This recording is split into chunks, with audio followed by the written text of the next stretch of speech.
እስቲ ዛሬ አንድ በጣም አስገራሚ ነገር መልከት።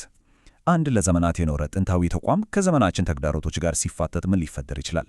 በተለይ ደግሞ የኢትዮጵያ ኦርቶዶክስ ተዋሕዶ ቤተክርስቲያን የወደፊቱን ጊዜ ለመጋፈጥ ምን እያደረገች እንደሆነ በጥልቀት የምንመረምርበት ትንታኔ ነው። እሺ፣ አሁን የምንመለከተው ምስል የዝዋይ ሐመረ ብርሃን ቅዱስ ገብርኤል ገዳም ኮሌጅን ነው። በቃ ይሄ ቦታ ታሪክን የሚተነፍስ ነው አይደል? ግን ደግሞ ከሚታየው ጥንታዊ ገጽታ ጀርባ አንድ በጣም ዘመናዊ እንቅስቃሴ እየተካሄደበት ነው። ለዘመናት የቆየውን እሴት ከዛሬው ፍላጎት ጋር ለማጣመር የተጀመረው ጉዞ መነሻው እዚሁ ነው። እንግዲህ ወደ ዋናው ነጥብ እንምጣ። ዛሬ ልንፈታው የምንሞክረው ትልቅ ጥያቄ ይሄ ነው።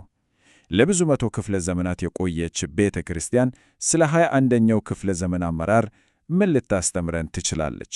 ይገርማል አይደል? እስቲ መልሱን አብረን እንፈልግ። እሺ፣ መፍትሄው ላይ ከመድረሳችን በፊት ግን ችግሩ ከምን ተነሳ የሚለውን መረዳት አለብን።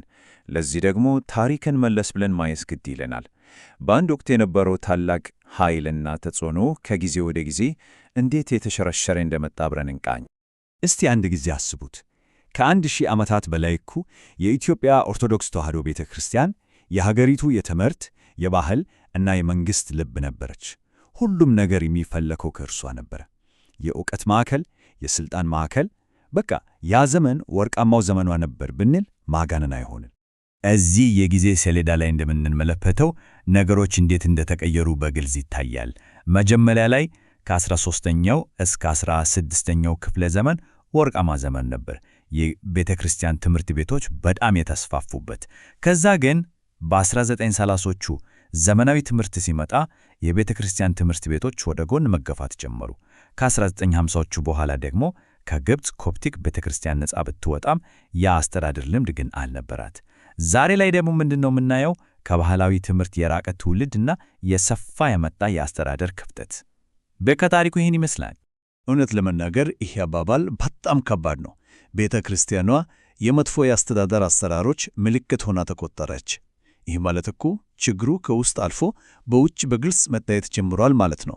ሁኔታው ምን ያህል አሳሳቢ ደረጃ ላይ እንደደረሰ ከዚህ በላይ ማስረጃ የለም። እሺ፣ እስካሁን ችግሩን በደንብ አይተናል። አሁን ደግሞ ወደ መፍትሄው እንሻገር። ለዚህ ሁሉ ቀውስ ምላሽ ለመስጠት የተዘጋጀ አንድ አዲስ መንገድ አለ። ዲፕሎማው የሚባለው የነገር ተቋሙን ከገባበት ችግር እንዴት ሊያወጣው ይችላል? እስቲ እንመልከት። በቀላል አገላለጽ ይሄ በአመራር ላይ የሚሰጠው የዲፕሎማ ፕሮግራም ልክ እንደ ድልድይ ነው። በምን መካከል? በባህላዊው የቤተ ክርስቲያን ትምህርትና በዘመናዊው ዓለማዊ ትምህርት መካከል።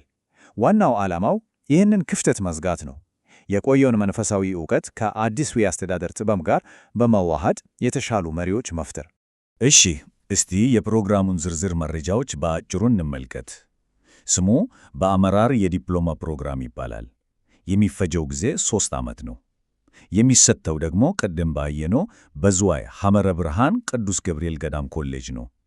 ያው በደንብ የተዋቀረና ቁም ነገር ያለው ፕሮግራም እንደሆነ ከዚህ መረዳት ይቻላል። እና ማን ነው ታዲያ ይህን ፕሮግራም ተምሮ መሪ መሆን የሚችለው? እዚህ ላይ ነገሩ ትንሽ ተበቅ ይላል። መስፈርቶችን እስቲ እናያቸው። የኦርቶዶክስ ተዋሕዶ እምነት ተከታይ መሆን አለበት። ዕድሜው ከ25 እስከ 40 መሆን አለበት። ቢያንስ ለ5 ዓመታት ቤተ ክርስቲያንን ማገልገል ይጠበቅበታል። የባህል ትምህርት ሰርቲፊኬት ሊኖረው ይገባ። ከሁሉም በላይ ደግሞ በትምህርት ወቅት ምንኩስና ሕይወትን ለመኖር ቁርጠኛ መሆንና ከተመረቀ በኋላ ቢያንስ ለ5 ዓመት ለማገልገል ቃል መግባት አለበት። በቃ በቀላሉ የሚጋባበት አይደለም። በጣም ከፍተኛ ቁርጠኝነት ይጠየቃል። እሺ፣ እንዲህ አይነት ቁርጠኛ ሰዎችን ከመረጡ በኋላስ ምን ያስተምሯቸዋል? ዘመናዊ የቤተ ክርስቲያን መሪን የሚፈጥረው ነገር ምንድን ነው? ስርዓተ ትምህርቱ ምን ላይ ነው የሚያተኩረው? እስቲ ወደዛ እንግባ። የፕሮግራሙ ሚስጥር ያለው እዚህ ጋር ነው። ይኸውም ዶግማዊና ቀኖናዊ እሴቶችን ከዘመናዊ የአስተዳደር ዘዴዎችና ችግር ፈቺ ጥናቶች ጋር ማጣመሩ ላይ ነው። በቃ ዋናው ሐሳብ ይህ ነው። የጥንቱን እምነት ከዘመኑ ክህሎት ጋር ማዋሃድ። ውጤቱስ መንፈሳዊ መሠረታቸውን የጠበቁ ግን ደግሞ በዘመናዊው ዓለም በብቃት መንቀሳቀስ የሚችሉ መሪዎች። ያው ልክ እንደ አንድ ሳንቲም ሁለት ገጽታዎች ማለት ነው። ፕሮግራሙ በሁለት ነገሮች ላይ ነው በደንብ የሚያተኩረው፣ አመራር እና አስተዳደር። አመራር ማለት ሰዎችን ስለማነሳሳት ራዕይ ስለማስቀመጥ ነው። አስተዳደር ደግሞ ያንን ራዕይ መሬት ላይ ስለማውረድ፣ ስለማቀድ፣ ሀብቶችን ስለማደራጀት ነው። አንዱ ሰዎችን ያነሳሳል፣ ሌላኛው ደግሞ መረጋጋትን ያረጋግጣል። በቃ አንዱ ያለ ሌላኛው አይሰራም። እሺ፣ ታዲያ ተመራቂዎቹ ምን አይነት ክህሎቶች ይዘው ነው የሚወጡት? ዝርዝሩን ስናይ ፕሮግራሙ ምን ያህል ተግባራዊ እንደሆነ እንረዳለን።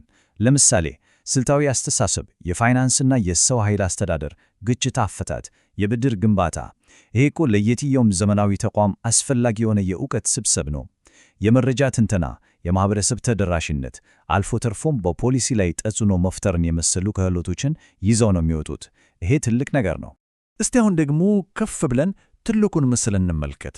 የዚህ ፕሮግራም የመጨረሻ ግብ ምንድን ነው? ተጽዕኖ ቤተ ክርስቲያኗ ውስጥ ብቻ ታትሮ የሚቀር ነው ወይስ ከዛም ያልፋል? በቃ የቤተ ክርስቲያናን እና የሀገርን ጉዳይ እንዴት ነው የሚያገናኘው? የሚያነጣጥሩበት አንድ ቁልፍ ዓመት አለ፣ 2030። ይህ ዝም ብሎ የተቀመጠ ቁጥር አይደለም፣ የኮሌጁ ራዕይ አካል ነው። ምን ያህል ወደፊት እያሰቡ እንደሆነና ምን ያህል ትልቅ ምኞት እንዳላቸው የሚያሳይ ነው። እሺ፣ በ2030 ምን ለማድረግ ነው ያቀዱት? ራዕያቸው ይህንን ነው የሚለው። በኢትዮጵያ ኦርቶዶክስ ተዋሕዶ ቤተክርስቲያን ውስጥ የአመራር ተጽዕኖና የአስተዳደር ማሻሻያ የሚነሳበት ቦታ መሆን፣ በቃ የለውጡ መነሻ የለውጡ ማዕከል መሆን ነው የሚፈልጉት። ስለዚህ ግባቸው ሁለት ታላላቅ ነገሮችን ማሳካት ነው።